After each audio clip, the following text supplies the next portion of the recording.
All right, this midday, the Cowboys getting ready for the final game of the season, and they face a division rival with a former Cowboy coach on their staff. And certainly it's been a season full of challenges and disappointments as we lament the end of what could have been. Joining us now to talk about what to expect after kickoff on Sunday is our Locked On Cowboys podcast host, Landon McCool. Happy New Year, Landon. Let's hope for a big win on Sunday, huh?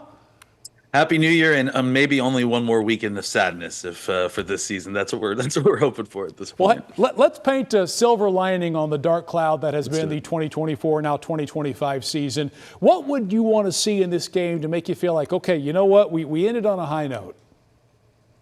Well, I think really what you want to see is individual performance. I want to see some of these younger players that are going to have an effect on the 2025 team go out there and play some good football and kind of just give you some hope that for a launching pad into better football in 2025. And whether that's guys like Mozzie Smith or some of the other younger guys on defense, Maris Leofau, who has really stepped up these last few weeks.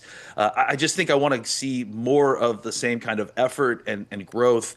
Look, this has been very much a lost season in a lot of ways, but to see some of the growth in some of these younger guys and even guys who aren't playing, like Micah Parsons and CeeDee Lamb. Parsons may end up in the game, but CeeDee Lamb is out. I think it's just been huge for those two guys to get the opportunity to grow as leaders inside the team. And so I think there has been some positives to take away from this season. Obviously, overall, it is not what we were expecting or hoping for. Well, no question. And I think that we have talked before, Landon, about how in this recent stretch of weeks, we did see some impressive play from a team that really didn't have much to play for. Obviously, kind of fell backwards against the Eagles. But, I mean, the Eagles are a good team this year. And we've seen Washington be a good team as well. Jane Daniels just named to the Pro Bowl. And he's a guy who's certainly making a lot of chatter when it comes to Offensive Rookie of the Year. But the Cowboys didn't have too much problems handling that offense for Washington the last time they faced each other. How do you bottle them up two times in a row? Yeah, it's a good question. I mean, obviously, it was a surprise when the Cowboys were able to have the success that they did the first time they played Washington's offense and able to kind of slow things down. This time, I think the Washington still has a little bit to play for. It sounds like they are going to be going out there and trying to win this game and not take their foot off the pedal. And I think it will be more difficult because I think that, Jaden's senior defense, they know a little bit more about you. I think, for the Cowboys, there were so many former Cowboys in the Washington team, and the defense is so familiar that the Cowboys actually had a little bit of familiarity going into that Washington game that maybe Washington didn't have with Dallas. But now they've seen the Zimmer defense. They've seen a little bit more of it. The Cowboys defense is obviously a little bit more compromised, maybe even than they played the last time. And because the Cowboys defense is a little compromised and Washington has a little bit more to play for, I think you're going to see a little bit more of the edge on the offense from Washington. Let's talk about head coach Mike McCarthy, because his status moving forward with the team's kind of been up and down all year long. If you're kind of tracking, the tracker there, it looked like it went up for a little bit, and maybe, I don't know where it's going now, down. This is his last chance to really make an impression on Jerry Jones with a few days left on his contract. How big is this for him, and what do you think happens next year?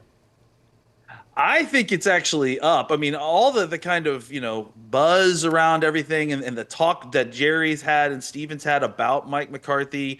I think he was on this morning saying that, nothing about this game could have an effect about the future status of Coach McCarthy. He said the phrase, "the hay is already in the barn." He didn't really indicate which way the hay was in the barn, but I mean, it's hard not to look at all the kind of breadcrumbs that are being left by the front office these last few weeks and people speaking through the media and not feel like the front runner situation for the head coach of the 2025 Cowboys is probably going to be Mike McCarthy, just based on the what we've heard so far. But I think he still needs to kind of go out there and make sure the Cowboys don't embarrass themselves on this final game, because I do think that would make the job of trying to sell Mike McCarthy as the 2025 coach to the Cowboys to the fan base a little bit more difficult. Well, we talk to fans each week on the call-in show here who would like to see him gone. But again, the big question is, who are you going to replace him with that gives you as good a chance next year? So we will see. Landon, host of the Locked On podcast, thanks for joining us. And hey, 2025 is our year. That's right. This year is the year, and Happy New Year to everybody. And hopefully we'll finish with a bang this season. All right. Thanks as always, Landon.